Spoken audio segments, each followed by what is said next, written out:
سبيل رجال سلكوا في التقى طريقا سويا، واهدنا ربنا لما قد هديت سادة العارفين أهل المزية، واجعل العلم مقتدانا بحكم ذوق في فهم سر معنى المعية، واحفظ القلب أن يلم به الشيطان والنفس والهوى والدنيا.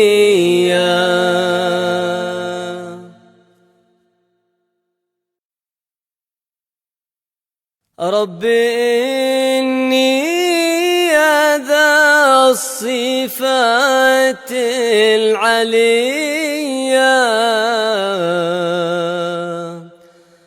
قائم بالفناء أريد عطيا، تحت باب الرجاء وقفت بذلي،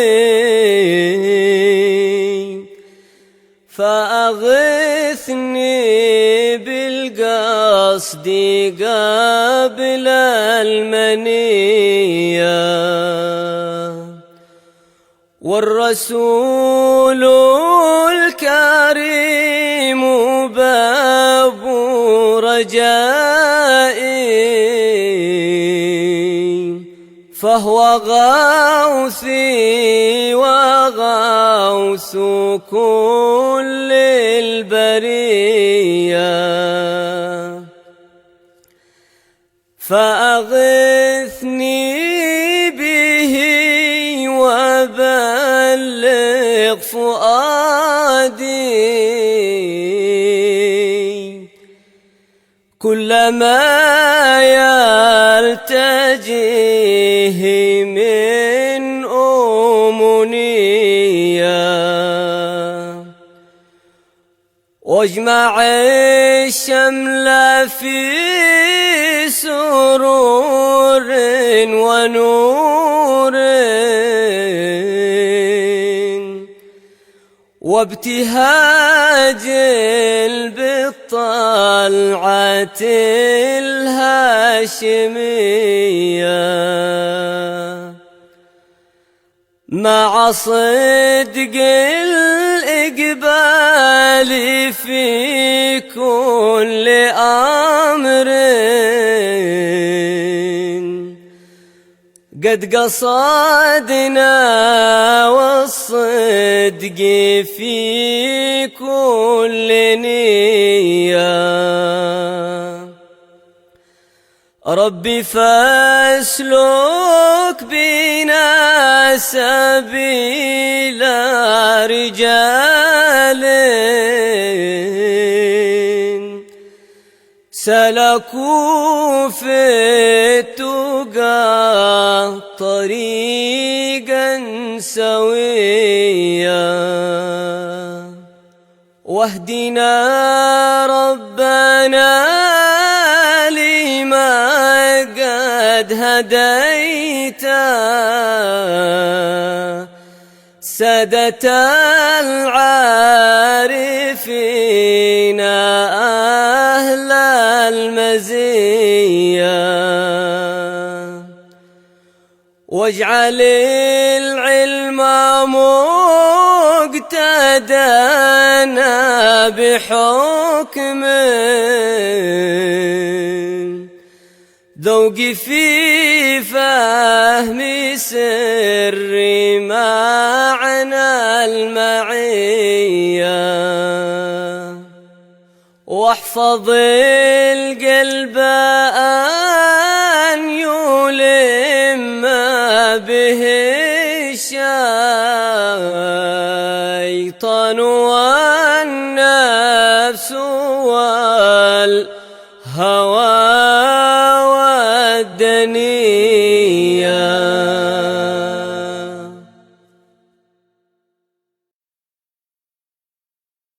رب إني يا ذا الصفات العليا قائم بالفناء أريد عطيا تحت باب الرجاء وقفت بذلي فأغثني بالقصد قبل المنية والرسول الكريم باب رجائي فهو غوثي وغوث كل البرية فأغثني به وبلغ فؤادي كلما يلتجيه من أمنية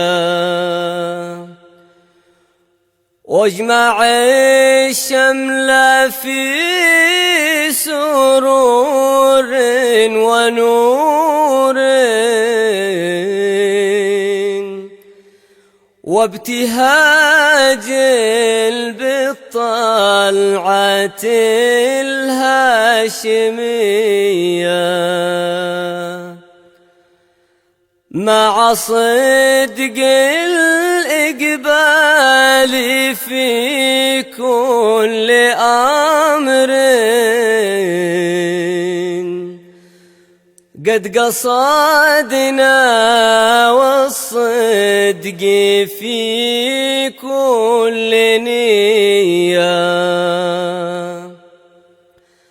ربي فاسلك بنا سبيل رجال سلكوا في التقى طريقا سويا واهدنا ربنا لما قد هديت سادة العارفين أهل المزية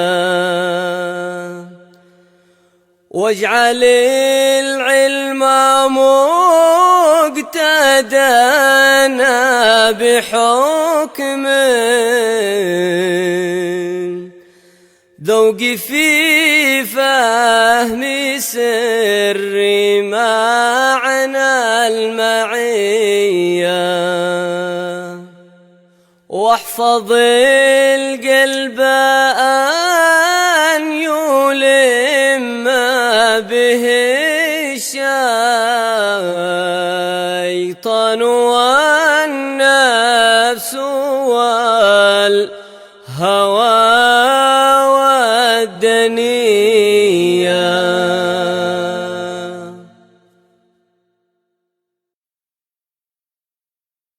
رب إني يا ذا الصفات صفات العليا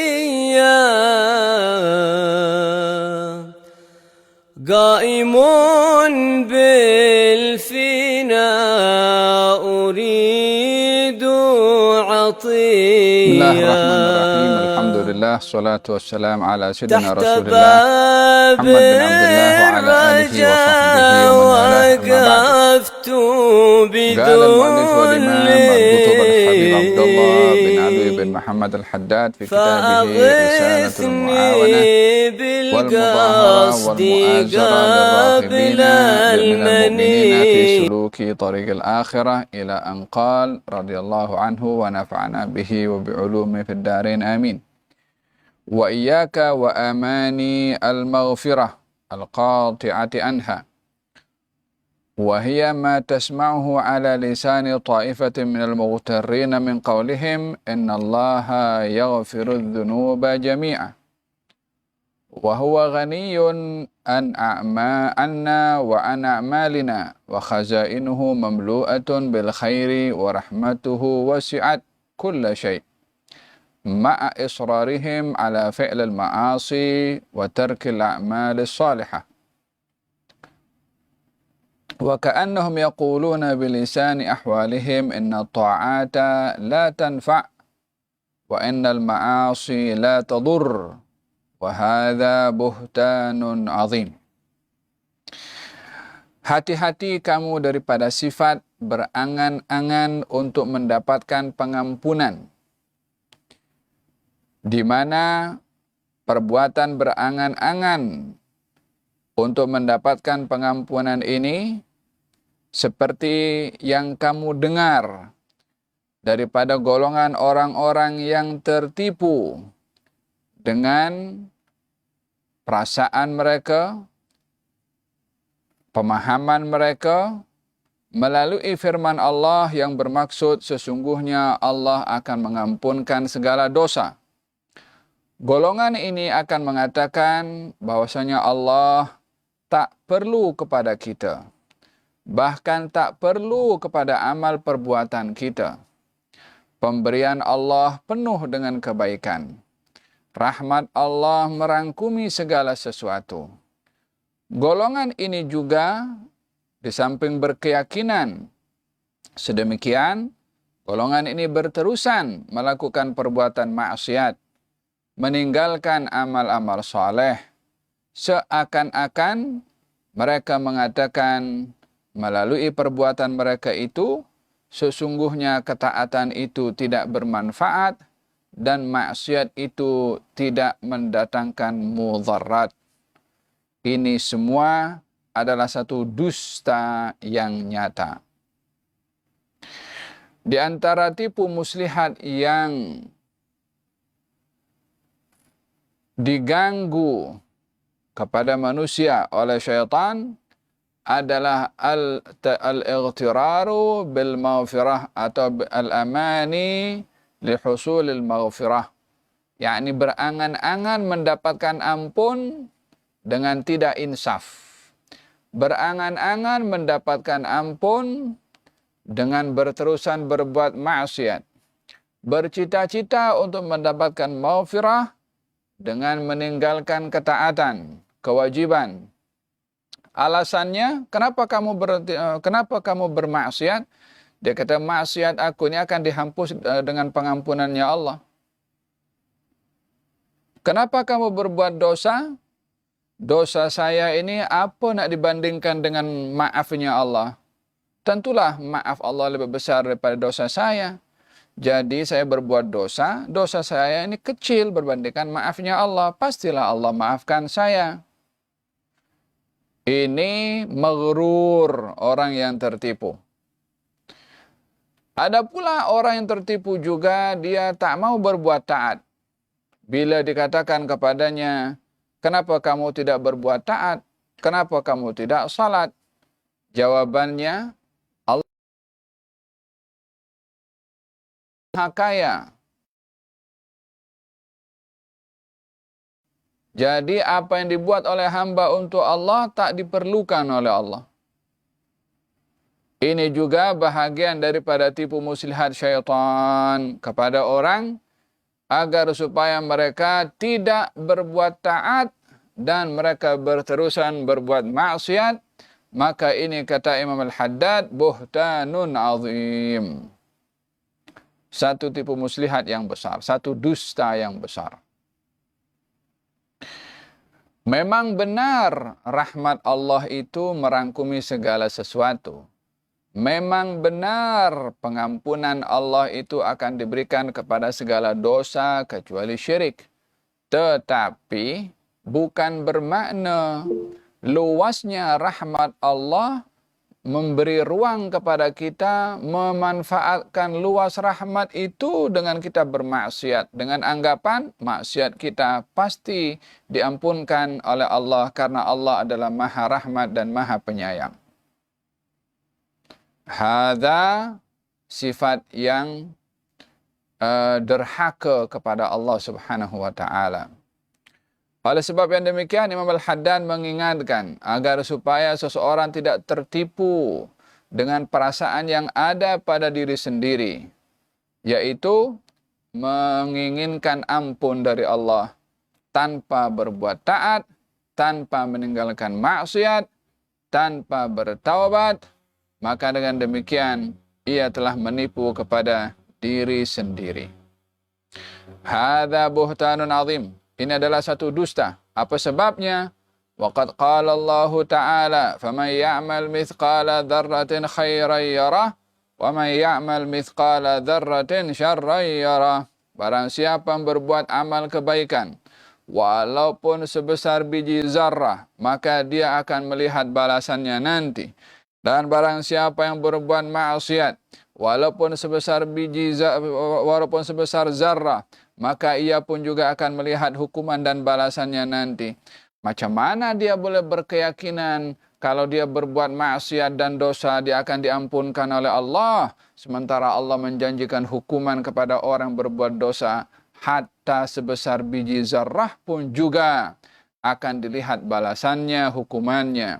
Macam mana dia mengatakan kalau Allah tak perlu kepada amal perbuatan kita karena Allah Maha Kaya, tetapi dalam firman-Nya Allah suruh kita berbuat amal kebaikan, dan amal kebaikan itu pun walaupun sebesar biji zarrah akan dibalas juga pahala oleh Allah Subhanahu wa taala. Kalau Allah tak perlu kepada amal perbuatan kita untuk diberi pahala oleh Allah kepadanya, maka untuk apa Allah suruh kita beramal? Allah tak perlu kepada amal ibadah kita, betul. Tapi kita perlu pahala daripada Allah dengan beribadah, ketaatan kepada Allah Subhanahu wa taala. Jadi janganlah tertipu dengan tipu muslihatnya syaitan. Firman Allah Ta'ala, "Walillahi ma fis samawati wa ma fil ardi liyajziyal ladzina asa'u bima 'amilu wa yajziyal ladzina ahsanu bil husna." Milik Allah semua yang di langit dan di bumi, yaitu diketahui oleh Allah, dipantau oleh Allah, diawasi oleh Allah. Semua yang di langit dan semua di bumi. Kita berada di bumi, diawasi oleh Allah, dipantau oleh Allah. Perbuatan kita, amal perbuatan yang zahir, perbuatan mata memandang, perbuatan telinga mendengar, perbuatan mulut bercakap, perbuatan kaki melangkah, maka dan perbuatan hati di dalam amal-amalnya yang baik seperti tawadhu, seperti zuhud, seperti berbaik sangka, seperti ikhlas, seperti husnul zan, dan amal perbuatan hati yang tercela seperti buruk sangka, hasad dengki, mengintai, jaga tepi kain orang, mengumpat.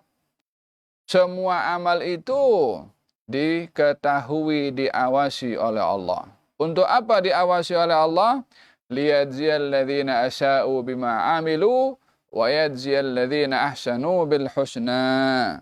Agar supaya Allah memberikan balasan kepada mereka yang berbuat jahat sesuai dengan perbuatannya akan dibalas, dan Allah juga akan membalas kepada orang berbuat baik bil husna, juga dengan kebaikan. Yang berbuat baik akan dibalas dengan kebaikan, yang berbuat jahat pun juga akan dibalas dengan hukuman. Mana realitinya orang yang mendakwa Allah tak perlu kepada amal sehingga kita tak perlu untuk beramal? Untuk mengatakan Allah tak perlu kepada amal kita, betul. Tetapi kalau kita tidak beramal, maka kita tak dapat pahala apa yang didapat kalau kita beramal.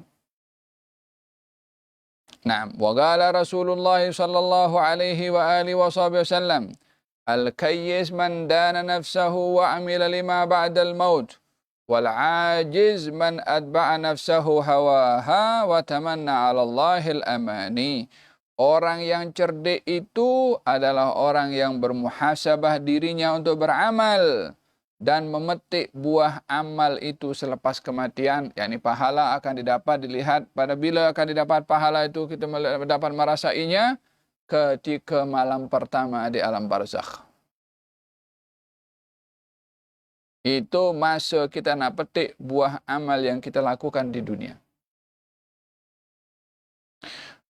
Ini orang cerdik, orang yang berpikir amalnya itu yang dia boleh ambil buahnya ketika di alam barzakh setelah kematian. Dan yang kedua adalah orang yang lemah, orang yang bodoh adalah orang yang mengikut kepada hawa nafsu, namun dia menginginkan kebaikan daripada Allah. Berangan-angan kebaikan tapi tak ikut perintah Allah. Macam orang itu ingin sukses dalam exam tapi dia tak belajar. Saya nak dapat juara 1 dalam kelas saya. Exam apa? Exam fiqh. Apa dia buat dengan kitab-kitab fiqh? Dia campak dulu, tak ada kat almari. Tak dibuka, tak dibaca. Macam mana dia akan pas dalam exam kalau dia tak baca? Sama juga bagaimana dia akan mendapatkan kebaikan dari Allah di akhirat nanti kalau tidak beramal. Al-jaza'u min jinsil amal. Balasan tu akan bergantung kepada amal apa yang kita buat. Kalau baik maka balasannya baik, sebaliknya pun juga sama. Walau annaka qulta لواحد من هؤلاء المغرورين اقعد عن الكسب والتجارة والله تعالى يأتيك برزقك لسخر منك وقال ما رأينا شيئا يجيء إلا بالسعي والطلب بل بالكد والنصب مع أن الله تعالى قد تكفل له بالدنيا ولم يتكفل له بالآخرة فهل ذلك إلا انعكاس وانتكاس على الراس. Kalau kamu kata kepada orang yang punya pandangan bahwasanya Allah tak perlu kepada amal kita, maka kita tak perlu beramal. Katakan kepada mereka yang tertipu dengan persepsi mereka itu, coba kata kepada mereka, kamu duduk di rumah dan jangan bekerja. Tak perlu berniaga. Apa sebabnya? Disebabkan Allah sudah menjamin rezekinya kepada kamu. Maka orang yang tertipu itu akan mengatakan, akan mengolok-olok kepada kamu. Apa sebabnya? Dia akan mengatakan, mana boleh ada rezeki datang tanpa bekerja? Kita kena bekerja, kena berusaha, kena mencari, kena berniaga. Kena bersusah payah. Bukankah rezeki sudah dijamin di dunia? Kenapa pula untuk bekerja mencari rezeki kalau sudah dijamin oleh Allah? Dalam hal dunia dia boleh bersusah payah untuk mendapatkan rezeki dengan bekerja. Dalam hal akhirat kalau dia nak dapatkan syurga, tak mau beramal. Apa sebabnya? Allah tak perlu kepada amal. Kalau dia ingin mengelak daripada api neraka, daripada hukuman Allah, tapi dia bermaksiat. Kenapa bermaksiat? Pasal maksiat saya ini dibanding dengan maafnya Allah lebih luas rahmat dan maafnya Allah. Pasti Allah maafkan saya. Dalam hal mencari rezeki, sungguh-sungguh nak dapat. Dalam upaya untuk mendapatkan syurga dan pahala di akhirat, dia kata Allah tak perlu kepada amal. Biaslah. وقد قال الحسن البصري رحمه الله إن أماني المغفرة قد لعبت بأقوام hatta kharaju minad dunya mafalis. Ramai, kata Sayyidina Hasan al-Basri mengatakan, ramai orang yang tertipu dengan berangan-angan mendapatkan ampun dan maaf dari Allah. Tertipu dengan angan-angannya, tertipu dengan khayalannya. Keluar daripada dunia ini, dia dalam keadaan muflis. yakni tak ada apa yang dibawa. Ketika hidup di dunia, yang taat ditinggalkan, yang wajib diabaikan, yang maksiat dilakukan. Faham tak? Pada masa yang sama dia berkeyakinan, aku punya silap ni mestilah Allah dampunkan dan maafkan, mesti aku yakin. Kalau disuruh beramal, untuk apa beramal ni? Allah tak perlu kepada amal kita. Dia menyangka kalau dia keluar daripada dunia ini, khalas dah dapatkan maaf. Masuk dalam kubur, mafalis, muflis. La amal dia dapat, wala pahala dia dapat. Ternyata yang dilihat adalah hukuman daripada Allah Subhanahu wa taala. Wal iyadzu billah, ajarnallahu wa iyyakum min adzabih. Nah, yakni minal amali salihah, dia bankrupt daripada amal yang saleh. Apa sebabnya bankrupt daripada amal yang saleh? Sebab dia bercita-cita mendapatkan ampun dengan cara dia tak beramal. Wa qala rahimahullahu, innal mu'mina jama'a ihsanan wa khaufan. Al-Imam Hasan al-Basri mengatakan sesungguhnya orang beriman itu akan menghimpunkan dua perkara, ihsan dan juga rasa takut. Wa innal munafiqa jama'a isa'atan wa amnan. Adapun orang munafik akan menghimpunkan dua sifat, yaitu kejahatan atau keburukan dan merasa aman. Fal mu'min la yusbihu illa khaifan wa la yumsi illa khaifan. Orang yang beriman tidaklah berada di waktu pagi kecuali dia merasa takut. Dan orang yang beriman tidak berada di waktu petang kecuali ia merasa takut. Ya'mal wa yaqul, di waktu pagi beramal, di waktu petang pun beramal. Sebab dia takut. Takut apa? La'alli anju. Harapan saya dengan beramal di waktu pagi supaya saya selamat. Harapan saya beramal di waktu petang supaya saya selamat juga. Yakni bermakna beramalnya sepanjang hari. Sepanjang hari berbuat taat. Beramal di waktu pagi, mungkin petang dia balik kepada Allah. Beramal di waktu petang, mungkin dia pagi balik berjumpa dengan Allah Subhanahu wa taala, meninggal dunia. Sehingga bagi orang yang beramal di waktu pagi, kalau di waktu petang wafat, dia berjumpa dengan Allah dengan membawa amal yang dilakukan di waktu pagi. Bila dia beramal di waktu petang dan berjumpa dengan Allah di waktu pagi, dia jumpa dengan Allah dengan membawa amal perbuatan yang dilakukan di waktu petang, sehingga dia bersiap sedia untuk berjumpa dengan Allah dengan membawa amal yang saleh. Ini seorang mukmin. Adapun munafik, yatrukul amal. Orang munafik dia meninggalkan amal. Wa yaqulu sawadun nas katsir wa sawfa yaghfir li. Dan dia akan mengatakan, yang berbuat dosa ni bukan aku seorang. Ramai orang ni berbuat dosa. Aku ikut je dengan mereka. Takkan seramai ini nanti akan dihukum oleh Allah Subhanahu wa taala. Mestilah dimaafkan. Takkan orang ramai akan dihukum.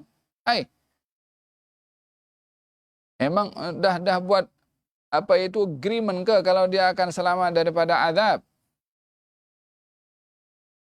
Faham tak?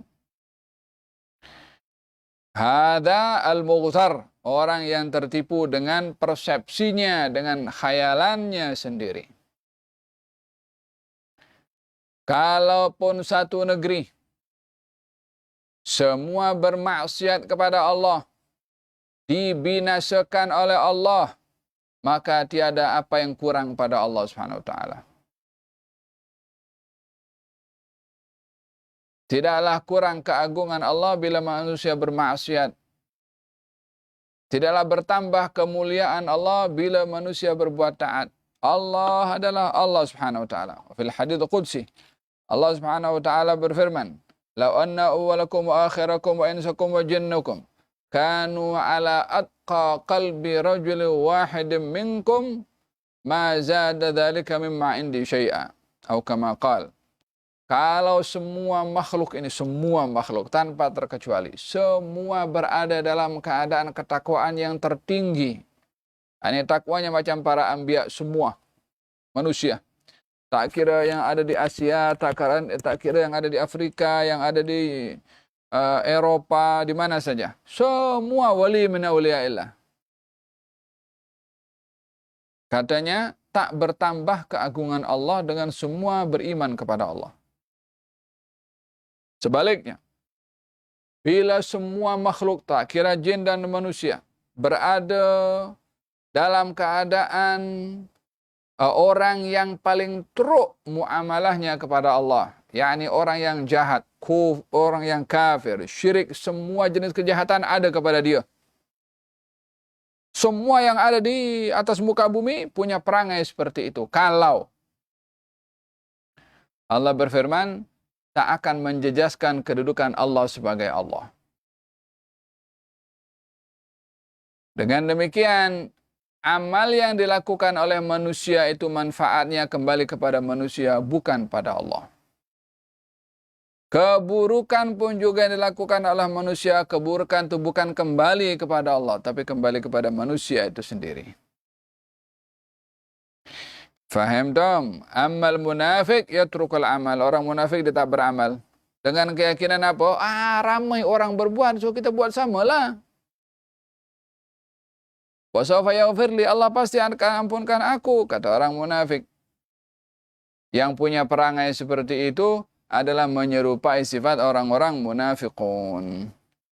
Wa qad kana al-anbiya wal awliya ma'a kamali ma'rifatihim billah wa husni dhannihim bihi wa salahi a'malihim wa qillati dhunubihim aw adamiha bil kulliyah fi ghayatin min al-khawfi wal ishfaq. Coba tengok para nabi yang diutus oleh Allah, bahkan para aulia, para wali-walinya Allah, walaupun mereka itu sempurna keimanannya kepada Allah, ma'rifahnya kepada Allah, keyakinannya kepada Allah, dan sungguh perbuatan baik mereka itu adalah sangat baik, baik perbuatan yang zahir atau perbuatan yang batin. Dan sedikit sekali daripada mereka yang berbuat dosa, bahkan para anbiya tak berbuat dosa. Walaupun demikian pun kedudukan mereka, mereka sangat takut kepada Allah. Ulaika alladzina hadallahu fabihudahum iqtadih. Mereka itu diberi hidayah oleh Allah, maka ikutlah kepada hidayah mereka. Para anbiya dijamin surganya, tapi takut kepada Allah. Para anbiya dijamin surganya, masih banyak beramal. Bukankah baginda Rasulullah beramal sampai membengkak kakinya? Ketika ditanya oleh Siti Aisyah, kenapa engkau beramal sementara Allah dah ampunkan dosa engkau terdahulu dan yang akan datang? Nabi jawab, bukankah sepatutnya aku menjadi hamba yang bersyukur? Faham dong? Idan kalau para anbiya yang sudah dijamin surganya beramal, para anbiya yang merupakan makhluk termulia daripada seluruh makhluk beribadah, berbuat taat. Para anbiya menjauhkan diri daripada hal-hal yang maksiat. Para aulia pun juga banyak beramal. Ada yang 100 rakaat setiap malam, ada mengkhatamkan Quran, ada yang sampai lebih daripada 100 rakaat pada setiap malam, ada yang 1000 rakaat, ada yang suka bersedekah, ada yang qiyamul lail selalu, ada yang membaca Al-Quran. Walau demikian amalnya mereka, tetap mereka merasa risau akan penghujungnya dalam hidup ini, adakah baik atau tidak, adakah Allah ridha kepadanya atau tidak. Faham dong? Oleh hadza qala Sayyidina Umar bin Khattab radhiyallahu anhu wa ardhah, katanya, Kalau diseru nanti di hari kiamat, semua orang akan masuk surga kecuali satu. Maka saya risau, yang satu itu adalah saya. Kalau diseru nanti di hari kiamat, semua orang masuk neraka kecuali satu. Maka saya berharap yang satu itu adalah saya. Walaupun siapa yang tak kenal dengan Sayyidina Umar bin Khattab? Bukankah salah seorang sahabat Nabi daripada 10 orang yang mendapat kabar gembira masuk surga adalah beliau? Namun masih beramal juga. Kesimpulannya, janganlah kita tertipu dengan amal perbuatan kita sendiri. Jadikan amal perbuatan baik yang kita lakukan asbab untuk mendapatkan rahmat. Asbab untuk mendapatkan pahala, yang rahmat dan pahala itu adalah kembali kepada kita yang beramal. Jangan sekali-kali mengabaikan maksiat. Yang mungkin maksiat yang kita lakukan itu akan menjadi sebab murka Allah Subhanahu wa taala. Janganlah kamu merendahkan perbuatan maksiat. Tahsabuhu hayyinan wa huwa indallahi azim. Tahsabunahu hayyinan wa huwa indallahi azim. Adakah kamu menyangka perbuatan itu kecil, yakni perbuatan maksiat, sementara ia besar di sisi Allah Subhanahu wa taala? Faham dong? Oleh sebab yang demikian, janganlah memandang rendah kepada perbuatan taat untuk tidak dilakukan. Ini benda kecil je, tak payah kita buat. Kalau benda taat, harta kecil, buat. La tahgiranna ma'rufan walau antalga akhaka biwajhin talik. Janganlah kamu merendahkan perbuatan baik walaupun hanya sekedar senyum kepada saudaramu.